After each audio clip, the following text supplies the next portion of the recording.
अस्सलाम वालेकुम नाज़रीन, मैं मोहम्मद असलम हुसैन सियासत की खबरों में आप सबका इस्तकबाल करता हूँ। मुल्क की दारकूमत दिल्ली समेत पूरा शुमाली हिंदुस्तान इस वक्त शदीद सर्दी की लपेट में है। दारकूमत दिल्ली में इस वक्त शदीद सर्दी पड़ रही है। जहां लोग घरों के अंदर कांप रहे हैं, वहीं सर्दी की लहर और कोहर ने बाहर की हालात खराब कर दिए हैं।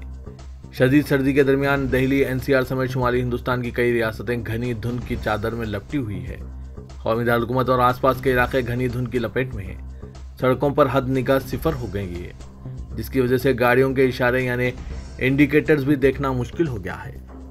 महकमा मौसमियात के मुताबिक पंजाब के भटिंडा, आगरा, बरेली और उत्तर प्रदेश के लखनऊ में आज सुबह 5:30 से 6 बजे के दरमियान हद नज़र सिफर हो गई थी, जहां सड़क पर कुछ नजर नहीं आ रहा था। उत्तर प्रदेश के शहर लखनऊ में सर्दी की लहर में शिद्दत के साथ जिला इंतजामिया ने पहले के हुक्म के मुताबिक 14 जनवरी तक 8वीं जमात तक के तलबा के लिए तमाम स्कूल बंद रखने का ऐलान किया है। 9वीं जमात से 12वीं जमात के तलबा जिनकी प्री बोर्ड प्रैक्टिकल इम्तिहानात नहीं है, क्लासेस आज से 11 जनवरी तक ऑनलाइन कर दी गई है। अगर ऑनलाइन इंतजामात ना हो तो ऐसे स्कूलों में क्लासेस 9 से 12वीं के जमात के तलबा के लिए छुट्टियां दे दी गई है। क्लासेस 10 और क्लास 12 के तलबा जिनके 9 से 11 जनवरी तक प्री बोर्ड यानी प्रैक्टिकल इम्तिहानात है, स्कूल के औकात सुबह 10 बजे से दोपहर 2 बजे तक कर दिए गए हैं। अगर आप रेलवे की नौकरियों के लिए तैयारी कर रहे हैं तो आपके पास दरख्वास्त देने का बेहतरीन मौका है। साउथ ईस्टर्न रेलवे ने अप्रेंटिस के ओहदों के लिए दरख्वास्तें तलब की है। मुख्तलिफ पोस्टों में कुल 1725 जायदातें हैं, जिनमें fitter, turner, electrician, welder, machinist, painter, cable jointer या क्रेन ऑपरेटर और रेफ्रिजरेटर और एसी मैकेनिक भी शामिल हैं। दिलचस्पी रखने वाले और अहल उम्मीदवार रेलवे रिक्रूटमेंट सेल की सरकारी वेबसाइट rrcser.co.in के जरिए अपना इंदराज करवा सकते हैं। दरख्वास्त देने की आखिरी तारीख 2 फरवरी 2023 शाम 5 बजे तक रहेगी। इसके लिए किसी तस्लीम शुदा बोर्ड से 10वीं का इम्तिहान कम से कम 50% नंबरों के साथ पास होना ज़रूरी है। इसके अलावा मुतालिका ट्रेड में ITI पास सर्टिफिकेट कोर्स भी पास अफराद इसके लिए अहल होंगे। राज्यसभा की एक कमेटी ने CAA के तहत नए कवायद वज़ा करने के लिए मजीद 6 माह देने की मरकज़ की दरख्वास्त कबूल कर ली है। इस तरह इस मामले में 7वीं मरतबा तौसीक की गई है। वज़ारत दाखिला ने बताया कि इस कानून के कवायद व ज़वाबित वज़ा करने के लिए मजीद वक्त दरकार है, जिसके बगैर इस पर अमल नहीं किया जा सकता। अब लोकसभा कमेटी के फैसले का इंतजार किया जा रहा है। ज़राए ने बताया कि राज्यसभा की कमेटी ने CAA से मुतालिक कवायद वज़ा करने की मोहलत में 30 जून 2023 तक तौसीक की है। गुज़िश्ता साल नवंबर में एक प्रोग्राम में शिरकत करते हुए मरकज़ी वज़ीर दाखिला अमित शाह ने कहा था कि कोविड-19 वबाई अमराज की वजह से इस कानून पर अमलावरी में ताख़ीर हुई है। उन्होंने कहा कि CAA पर यकीनन अमल किया जाएगा और जिन लोगों की सोच अलग है वो गलती पर हैं। मरकजी वजीर अनुराग ठाकुर ने बैरूनी ममालिक में मुकीम हिंदुस्तानी नौजवानों से अपील की है कि वो हिंदुस्तान में सरमायाकारी करें, इख्तिराई सरगर्मियों में हिस्सा लें और अपने नज़रियात पर अमल करें, जो तीसरे बड़े स्टार्टअप मुल्क के तौर पर उभर रहा है। 3 रोज़ा प्रवासी भारतीय दिवस कन्वेंशन के तहत यूथ प्रवासी भारतीय दिवस की इफ्तिताई तकरीब से खिताब करते हुए वज़ीर इत्तलात व नशरियात व उमूर नौजवानों ने कहा कि हिंदुस्तान इस पर 200 साल से हुकूमत करने वालों को पीछे छोड़ते हुए 2022 में दुनिया की 5वीं बड़ी मईशत बन गया है। वज़ीर-ए-आज़म नरेंद्र मोदी आज पीर को बाकायदा तौर पर प्रवासी भारतीय दिवस कन्वेंशन का इफ्तिताह कर रहे हैं। उत्तराखंड के टाउन जोशीमठ को डूबता जोन करार दे दिया गया है और ज़्यादा 60 खानदान जो अब भी इस डूबते टाउन के तबाहाल मकानात में मुकीम थे, आर्जी रिलीफ कैंप में मुंतकिल कर दिए गए हैं। एक सीनियर ओहदेदार ने यह बात बताई। अलाउद्दीन वज़ीर-ए-आज़म के दफ्तर ने आज जोशीमठ टाउन की सूरत हाल का जायजा लिया, जहां मकानात और इमारतों में दरारें पड़ चुकी है, सड़कें धंस रही है और ज़मीन टूट फूट का शिकार हो गई। इसमें पानी बहने लगा है। कहा गया है कि मरकजी एजेंसियों की जानिब से उत्तराखंड हुकूमत की मदद की जा रही है ताकि इस सूरत हाल से निपटने के मंसूबे तैयार किए जा सकें। ज़राए ने यह बात बताई। कहा गया है कि माहिरीन की जानिब से मुख्तसर मुद्दती, औसत मुद्दती और तवील मुद्दती मंसूबे तैयार किए जा रहे हैं ताकि इस बहरान से निपटे जा सके। हुक्काम का कहना है कि माहिरीन की जानिब से कई सालों से खबरदार किया जा रहा था कि बड़े पैमाने पर तामीराती काम बशमुल हाइड्रो पावर प्रोजेक्ट्स के नतीजे में ज़मीन में उथल पुथल हो सकती है, ज़मीन धंस सकती है या ज़मीन डूब सकती है। जोशीमठ में ओहदेदारों का कहना है कि मजीद 90 खानदानों का भी तख्लिया करवाने की ज़रूरत है। मशहूर सनतकार गौतम अडानी ने 26/11 हमले की याद ताज़ा करते हुए इंकशाफ किया है कि तकरीबन 10 घंटों तक ताज होटल को हमलों का निशाना बनाया जाता रहा है। इस लर्ज़ाक़ेज़ वाक़े की यादें अब भी मेरे जहन में ताज़ा हैं और मैं नई जिंदगी पाया हूँ। नवंबर 2008 में दहशतगर्दों ने मुंबई को सिलसिलेवार हमलों का निशाना बनाया था, जिसमें लश्कर तैयबा के कम से कम 10 अरकान ने हिस्सा लिया, जिनका ताल्लुक पाकिस्तान से था। सरकर्दा सनअतकार ने बताया कि जिस वक्त दहशतगर्दों की जानिब से होटल ताज को निशाना बनाया जा रहा था, वो दोस्तों के साथ वहीं पर एक इजलास मुनक्किद कर रहे थे। मध्य प्रदेश के इंदौर में 56 दुकानों को NRIs के लिए दुल्हन की तरह सजाया गया था। यहाँ NRIs के इस्तकबाल के लिए दुकानें देर रात तक खुली रहती है। कल रात वज़ीर ख़ारजा जयशंकर 56 दुकानात पर वाक़े अन्नापूर्णा पान भंडार पहुंचे। पान खाने के बाद जयशंकर ने पान की तारीफ की। अन्नापूर्णा पान भंडार के ऑपरेटर ने बताया कि वो रात 10 बजे वज़ीर ख़ारजा जयशंकर को अपने साथियों के साथ इनकी दुकान पर देखकर हैरान रह गए। वज़ीर ख़ारजा ने इन्हें पान लगवाने को कहा। वज़ीर ख़ारजा को खुसूसी गंडी पान बनाकर खिलाया गया। ये दुकान 1984 से काम कर रही है। इसकी खासियत गोल्ड प्लेटेड पान है।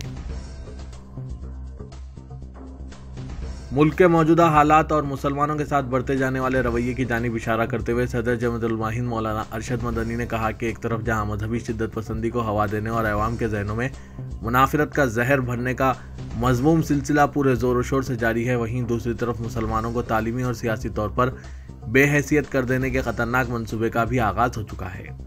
मौलाना मदनी ने जमातुल मुस्लिमीन की वर्किंग कमेटी का एक इंतहाई अहम इजलास की सदारत करते हुए इन ख्यालात का इज़हार किया।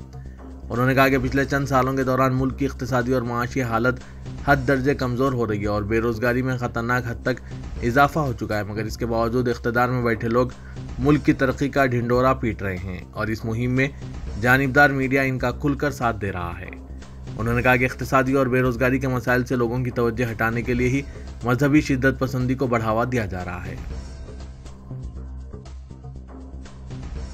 सदर कुल हिंद मजलिस इत्तेहादुल मुस्लिमीन व रुकन पार्लियामेंट हैदराबाद असदुद्दीन अवैसी ने कहा कि मजलिस गुजरात में अवाम के साथ खड़ी है और मुजव्विज़ा मजालिस मुकामी व पंचायत इंतखाबात में मजलिस हिकमत अमली के साथ गुजरात में मैदान में कदम रख रही है। असदुद्दीन अवैसी सदर मजलिस ने आज अहमदाबाद में गुजरात मजलिस के जिम्मेदारान और पार्टी कारकुनों के साथ एक इजलास में शिरकत की और गुजरात मजलिस की तंजीम जदीद का ऐलान किया। ओवैसी ने कहा कि सियासी मैदान में हार और जीत लगी होती है, लेकिन हमने अपना हौसला नहीं हारा है। हम पूरी ताकत के साथ इंतखाबात में कदम रखेंगे और कामयाबी हासिल करेंगे। सदर मजलिस ने कहा कि उत्तर प्रदेश, झारखंड जैसी रियासतों में मजलिस को कामयाबी नहीं मिली, लेकिन मजलिस ने मैदान नहीं छोड़ा। लखनऊ में समाजवादी पार्टी का ट्विटर अकाउंट हैंडल करने वाले मनीष जगन अग्रवाल को गिरफ्तार कर लिया गया है। लखनऊ के हजरतगंज पुलिस स्टेशन ने मनीष जगन अग्रवाल को समाजवादी पार्टी के ट्विटर हैंडल पर किए गए नाजेबा रिमार्क्स के खिलाफ दर्ज केस के सिलसिले में गिरफ्तार किया है। सीतापुर के रिहायशी मनीष की गिरफ्तारी के बाद अखिलेश यादव पुलिस हेडक्वार्टर पहुंच गए। ख्याल किया जा रहा है कि 6 जनवरी को लखनऊ में बीजेपी युवा मोर्चा की social media incharge doctor Richa Rajput ने समाजवादी पार्टी मीडिया सेल के ट्विटर हैंडल के खिलाफ इस्मतदरी और जान से मारने की धमकियों का मुकदमा दर्ज कराया था। इसके साथ ही रीचा राजपूत ने कहा कि अगर इनके साथ कोई वारदात होती है तो इसके जिम्मेदार साबिक चीफ मिनिस्टर अखिलेश यादव होंगे। मिस्री वजीर औकाफ डॉक्टर मुख्तार जुमे ने महरम के बगैर खातून को हज व उम्रे की अदायगी की सहूलत फराहम किए जाने के इक़दाम की तायीद करते हुए इसे वक्त की ज़रूरत करार दिया। आजिल न्यूज़ के मुताबिक मिस्री वजीर औकाफ ने ट्वीट में कहा कि हम ख़वातीन को महरम के बगैर हज व उम्रा अदा करने के फैसले की भरपूर तायीद करते हैं। यह फैसला इन ख़वातीन को सहूलत फराहम करता है जो हज व उम्रा अदा करने की ख्वाहां हैं, मगर महरम की पाबंदी के बाद ऐसा नहीं कर सकती थी। वज़ीर के सऊदी वजारत हज व उम्रे की जानिब से ऐसी ख़वातीन जो महरम के ना होने की वजह से हज व उम्रा अदा नहीं कर सकती थी, इनके लिए इस बात की खुसूसी इजाज़त दी गई है कि वह ख़वातीन के ग्रुप में शामिल होकर बगैर महरम के हज व उम्रे की अदायगी के लिए मुमलिकत आ सकती है। तेलंगाना में असेंबली इंतखाबात के पेश नज़र आरएसएस ने अपनी सरगर्मियों को तेज कर दिया है। आरएसएस की मिहाजी तंजीमों के नुमाइंदों का हैदराबाद के खानगी इंजीनियरिंग कॉलेज में इजलास मुनक्किद हुआ। बीजेपी के कौमी joint secretary तंजीमी उमूर Shiv Prakash, Telangana in charge तरुण चौक, सुनील बंसल और अरविंद मेनन इस इजलास में शरीक हुए। रियासती सदर बीजेपी बंडी संजय और मरकजी वजीर किशन रेड्डी भी इजलास में मौजूद रहे, जिसमें वीएचपी, बजरंग दल, हिंदू वाहिनी और दीगर तंजीमों ने अपनी कारकर्दगी के रिपोर्ट कार्ड पेश किए। बीजेपी, जो आरएसएस की सियासी सतह पर मिहाजी तंजीम है, तेलंगाना की सूरत-ए-हाल और पार्टी के मौक़िफ़ पर रिपोर्ट पेश कर रही है। बताया जा रहा है कि आरएसएस ने तेलंगाना में अपनी तमाम तंजीमों को मुतहरिक करने की तैयारी कर ली है। तेलंगाना अक़लियती मालियाती कॉरपोरेशन की जानिब से बैंक से मरबूत खर्च की फराहमी के लिए इलामिया जारी किया गया था। इस ज़िम्मन में अभी तक 2 लाख दरख्वास्तें कॉरपोरेशन को मौसूल हुई है। रियासती हुकूमत ने छोटे ताजरों की मदद के मकसद से बैंक से मरबूत सब्सिडी स्कीम के लिए 50 करोड़ रुपये जारी किए थे। कई घोषों से दरख्वास्त के बाद हुकूमत ने मजीद 70 करोड़ रुपए जारी कर चुके हैं। इस तरह इस स्कीम के तहत जुमला 120 करोड़ रुपए जारी किए गए। तेलंगाना अखिलती मालियाती कॉरपोरेशन के सदर नशीन इम्तियाज इसाक ने बताया कि अभी तक तेलंगाना भर में 2 लाख दरख्वास्तें मौसूल हो चुकी है। तौक़े है कि आज पीर को दरख्वास्तों के आखिरी दिन मजीद दरख्वास्तें मौसूल होंगी। उन्होंने बताया कि इस स्कीम को 2 ज़ुमरों में तकसीम किया गया है। पहले ज़ुमरे में 1 लाख रुपए तक और दूसरे ज़ुमरे में 2 लाख रुपए तक कर्ज फराहम किया जाएगा। पहले ज़ुमरे के लिए सब्सिडी 80% और दूसरे ज़ुमरे के लिए सब्सिडी 70% है। 15 जनवरी के बाद जिला अक़लियती बहबूद ऑफिसर की जानिब से दरख्वास्तों की जाँच की जाएगी। इसके बाद दरख्वास्त गुजार के बारे में मालूमात हासिल की जाएगी। तनक़ी और जांच का काम मुकम्मल होने के बाद जिला अक़लियती बहबूद ऑफिसर दरख्वास्तों को मुतालिका कमेटी के रूबरू पेश करेंगे, जिसकी मंजूरी के बाद इन्हें बैंकों को भेजा जाएगा। एशिया पैसिफिक इलाके में मुसलसिल तेज रफ्तारी से मुआशी तरक्की करने वाले शहरों में हैदराबाद पहले मुकाम पर पहुंच चुका है। ऑक्सफोर्ड इकोनॉमिक्स नामी तंजीम की जानिब से तैयार करदा रिपोर्ट में इस बात का इंकशाफ किया गया। अब तक तरक्की याफ्ता समझे जाने वाले शंघाई, टोक्यो और सिंगापुर जैसे शहरों को हैदराबाद ने पीछे छोड़ दिया है। ऑक्सफोर्ड इकोनॉमिक्स में दुनिया भर से 300 मुआशी माहिरीन तज्जियाकार मौजूद हैं। तंजीम की जानिब से साल भर चलने वाले आलमी रुझानात मुआशी पेशकशियों इकोनॉमिक एनालिस्ट करते हैं। 2022 में जनूबी हिंद से हैदराबाद के साथ साथ बेंगलुरु की कारकर्दगी भी काबिल कदर रही है। वायएसआर तेलंगाना पार्टी की सदर वायएस शर्मिला 2 सालों के मुख्तसर तरीन अरसे में तेलंगाना की सियासत में एक अहम क़ुव्वत के तौर पर उभर रही है। एक सर्वे में यह बात बताई गई है। मुत्तहिदा रियासत आंध्र प्रदेश के साबिक़ चीफ मिनिस्टर राजशेखर रेड्डी की दुख्तर शर्मिला इस वादे के साथ 2021 में तेलंगाना की सियासत में दाखिल हुई थी कि वो अपने वालिद की हुक्मरानी को बहाल करेंगी, जिनकी मुतअद्दिद फलाही इक़दामात से आज भी यहाँ के अवाम मुस्तफ़ीद हो रहे हैं। वायएसआर पार्टी की क़यादत ने कहा कि वो नाकाबिल तस्ख़ीर जज्बे के साथ 3500 किलोमीटर तक पैदल यात्रा कर चुकी हैं और कालेश्वरम प्रोजेक्ट की तामीर में बदउनवानियों और बेज़ाब्तगियों के खिलाफ अनथक जद्दोजहद से वो अपने वालिद राजशेखर रेड्डी की विरासत की जानशीन के चंद्रशेखर राव की हकीकी हरीफ और रियासत में मुतलाशी मुतबादिल के तौर पर देखी जा रही है। बीआरएस की रुकन कौंसिल के कविता ने कहा कि हुसूल तेलंगाना में सहाफ़ी बरादरी का किरदार नाकाबिल फरामोश है। सहाफ़ी बरादरी ने तहरीक तेलंगाना में के चंद्रशेखर राव के साथ कदम से कदम मिलाकर हिस्सा लिया था। सहाफ़ियों के इस किरदार का केसीआर ने भी एतराफ़ किया है और तश्कील तेलंगाना के बाद से सहाफ़ियों की फलाह व बहबूद के लिए कई प्रोग्राम्स पर अमल किया जा रहा है। आज पठानचरू में GMR कन्वेंशन में TUWJ की दूसरी महासभा और इंडियन जर्नलिस्ट यूनियन के 10वें प्रीलिमिनरी इजलास से खिताब करते हुए कविता ने कहा कि मीडिया हाउस को गैर जानिबदारी के साथ खबरों की नशर व इशात करना चाहिए। इसके अलावा खबर तहरीर करने वालों को आला इक़दार का मुजाहरा करते हुए अपने फ़राइज़ अंजाम देना चाहिए। इसी वक्त अखबारों और टेलीविज़न चैनल्स पर अवाम का भरोसा और एतमाद बढ़ेगा।